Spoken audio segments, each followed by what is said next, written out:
So, remember when Alex saved Arizona's custody rights? Yeah, you heard that right. Alex Karev was the one who casually dropped the truth bomb that Arizona had zero legal claim to Sophia if something went down during that whole kinked shunt surgery with Zola. I mean, it wasn't exactly a heart-to-heart. He just casually asked, "Do you have any right to speak on Sophia's behalf?" as if it was no big deal. And of course, Arizona had to stop and go, "Wait, no, I don't," because there weren't any documents giving her legal rights to Sophia. So she ran to Callie to do something about it. Fast forward almost a decade, and guess who's fighting for custody of Sophia? That's right, Arizona. If Alex hadn't pointed out that little legal oversight back then, Arizona might not have even thought about it. Funny how one little throwaway remark in a surgery could come in handy later on. He's just like, "I'm not getting involved."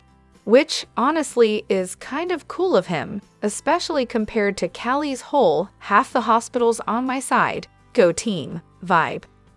Arizona barely has Weber in her corner, and it really does rub me the wrong way. Callie, of all people, should have known that Arizona was just as much Sophia's mom as she was. But instead, everyone just ignores that, or worse, picks sides.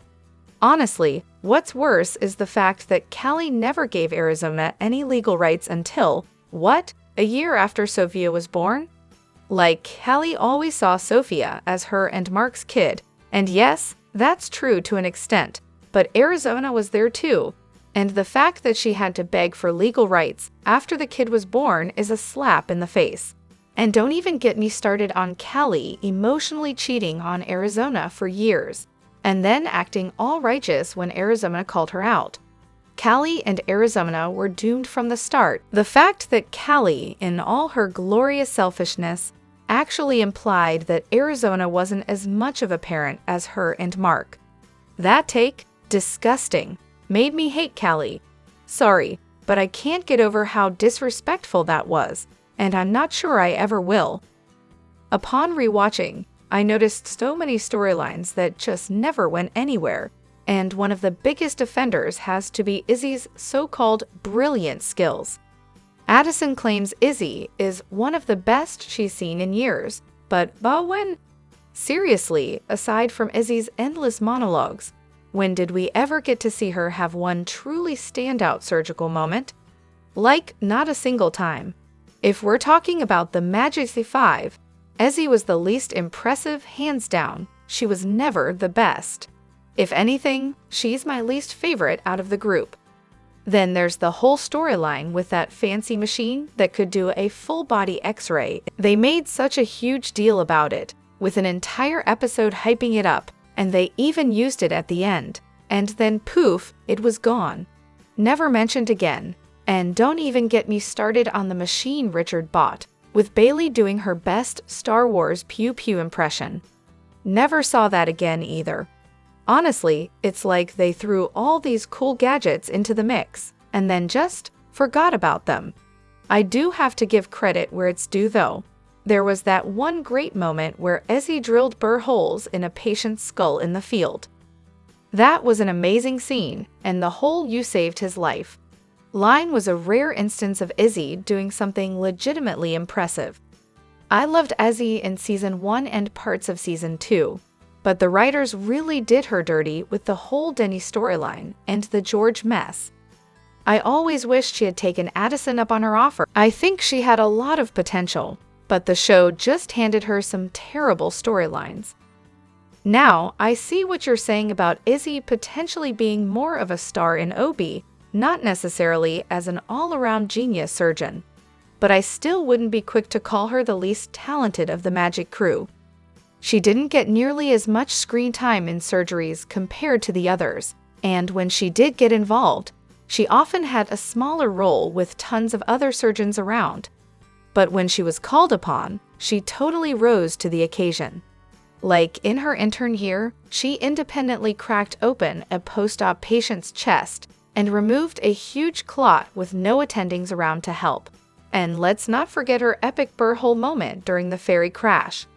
As for Alex telling the Catholic dad to get a lawyer after Addison tied the woman's tubes and claimed it was abnormal bleeding, that whole plot point just vanished. What happened next? Nothing. It was a dead end. Classic Grey's move. Start something with all this intensity and then leave it hanging. Oh my gosh, does this not drive anyone else crazy? Like, am I the only one who notices that no one in the cafeteria ever takes care of their plates? They just get up and leave all their trash behind, whether there's a crazy emergency or not. I get it, it's a small thing, but it really grinds my gears. I was literally just telling my husband about this last night. Like, do they not notice that? And don't even get me started on the straw sipping sound. Every time someone takes a drink with a straw, you get that exaggerated slurp sound, like they're sucking on the empty bottom of their cup. Why? Why do they always seem to be drinking from a glass that's completely gone? It's like a weird sound cue that's supposed to make us feel thirsty, but it just makes me wonder if anyone on the show knows what a full drink actually sounds like. Also, let's talk about their food situation. Like, how did they afford that bland cafeteria food day after day? Did they have a doctor's discount? Were they all on some kind of meal plan? Because we know Jackson, Meredith, and Christina are from rich families, so they probably had that all sorted. But then there's Karev. Remember that time he literally stole food from Callie's baby shower for dinner? This man had no shame. How is he covering meals with a $200,000 medical bill from Ezzy? What was his financial strategy? And then we have April and Lexi, who we don't really get any insight into. Like, what were they eating? Probably just picking at whatever the hospital leftovers were. But let's not forget how often these people were at Joe's, either grabbing drinks or snacks before or after their shifts, or, during emergency surgeries. That place was basically a 24/7 snack bar for these docs. All I'm saying is, with the amount of food they seem to constantly be around, someone better have had a meal plan, or else those paychecks must have been stretching pretty far. Here's a rewrite with that sarcastic tone, while addressing all key points. Okay, so people who actually like Owen Hunt, what's the deal? Why do you like him? Is it because he's fixable? Yeah, I get it. He's fine, literally. Honestly, I can appreciate Owen as a character. He's written well, he's flawed, which makes him interesting. But let's be real, he's not exactly winning Partner of the Year, is he? I mean, sure, up until season 18, where I've stopped watching, he's got this whole well-fleshed-out thing going on. His storyline's kind of engaging, but let's not kid ourselves. He's not my favorite, and honestly, there are way worse characters on this show. And to all the people who can't stop asking, why do you like Owen?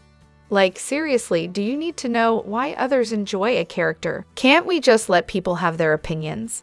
I mean, it's been, what, a million years since this show started. The writers have probably forgotten half of what they've written, and we've seen countless characters doing and saying awful things. It's kind of what they do. So maybe chill with the constant questioning and let people enjoy their drama-filled character arcs. Okay. If I could bring back 3 characters, here's who I'd choose. Lexi. She's the one I'd love to see interact with Maggie. Imagine the chaos of Lexi trying to get Meredith to do all the self-care stuff after Direct died. I can totally picture her being a little overbearing, trying to heal Meredith in her own way. It would have been the perfect support for Mur, and I think it would have really helped her grieve. Plus, seeing Lexi and Mur grow up together would have been a treat. Brooks, I'm still bummed we never got to see what Brooks was capable of. The girl had potential, and it's such a missed opportunity to not see her kick ass in the oar. I always felt like she could have brought something fresh and exciting to the team, and I wanted to see that development. Callie. Honestly, I just miss her. She brought so much heart and fun to the show.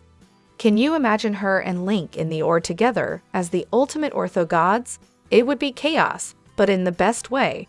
I'd love to see them work together and maybe even get into a little friendly competition. Special mention goes to Alex, because what the hell was that exit?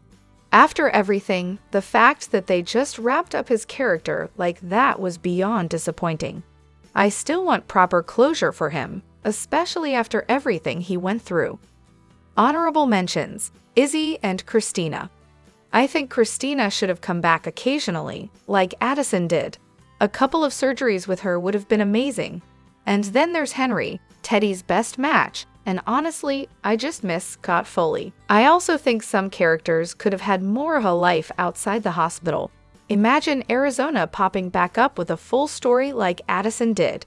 Her exit felt so unfinished.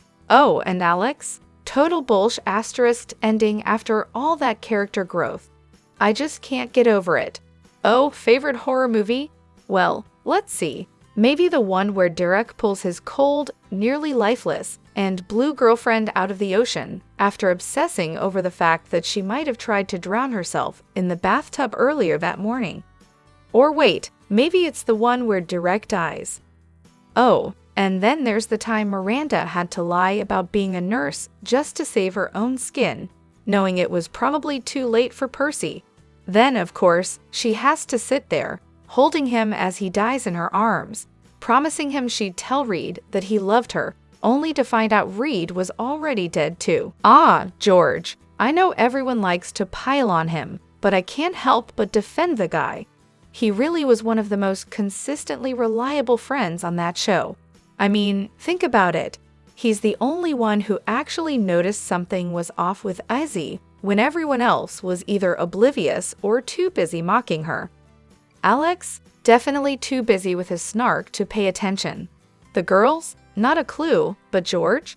He was trying over and over to get people to realize what was wrong, and no one really listened. It's honestly heartbreaking how his storyline ended. And let's not even talk about how no one seemed to give a crap once he was gone. It's like he was just forgotten. I get that people have mixed feelings about him, but seriously, he deserved better. I totally get where you're coming from, though. You're only in season 7, and you're in for an emotional ride. You're probably crushed, and I don't blame you. His absence leaves such a hole in the dynamic of the show. But hey, George was a mixed bag, right? He wasn't perfect. He had moments where he definitely wasn't the greatest friend, especially when he treated Lexi and Callie poorly.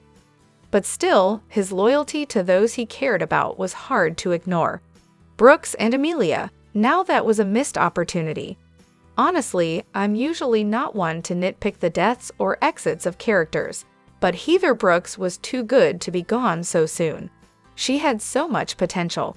I loved all the residents that year. Edward's leaving made sense. She had solid reasons, plus she'd been through a ton of trauma. Ross, perfect as Yang's assistant in Switzerland. Murphy deserved better, no question, a place where she'd actually be appreciated. And Jo, flawed, sure, but that's what made her such a compelling character. But then there's Brooks. She was on the verge of something big right when Amelia joined the show, and honestly, they were such a perfect fit. Derek was starting to recognize her potential right before she died, so clearly she had a future in neurology. But while she and Derek didn't exactly click, imagine what could have been if she teamed up with Amelia. Edwards was a good match, but the dynamic between Amelia and Brooks, that would have been incredible. Two neuro powerhouses. We didn't get to see it, and that's a real shame. I just wish we could have seen Brooks and Amelia share a scene together. Oh, Jackson's the villain for ruining April's wedding? Sure, let's go with that. But really, could he have just left well enough alone? She was moving on, right? Except, no, she wasn't. She was just settling for Matthew. Let's not pretend she was over Jackson. She flat out told Matthew that she'd always have feelings for Jackson. And then, in a plot twist, she told Jackson that if he gave her a reason, she wouldn't marry Matthew.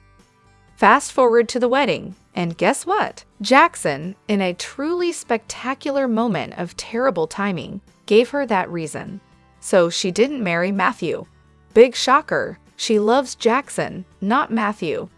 Now, did Jackson's timing suck? Absolutely. Was he a little selfish in declaring his love during someone else's wedding? Oh, for sure. But let's not pretend he went in there with the sole mission to destroy April's life. He was a man in love, having a meltdown in front of everyone, and he needed to say it right then or risk a lifetime of regret.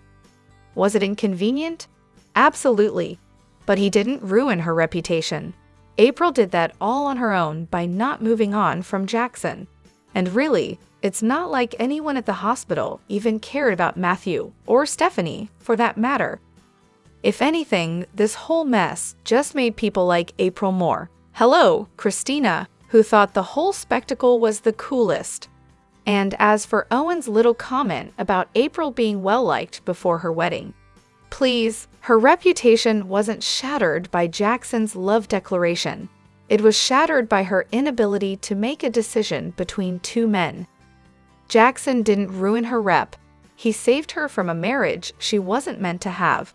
So yeah, he messed up, but in the end, he made sure April didn't waste her life with the wrong guy. Here's a rewrite with a sarcastic tone and tact. So I'm rewatching Grey's, as one does, and I'm in season 12. They bring in Riggs, and everything's going fine until bam, out of nowhere, we hear about Megan. Owen's sister. Owen, who showed up in season 4 and brought Teddy along for the ride. Not once did we hear about Megan until they randomly decide to throw her in. Then she swoops in, gets back with Riggs, and they break up again. Classic? What a mess. I was devastated when Megan dumped Riggs. But hey, they did get back together, eventually.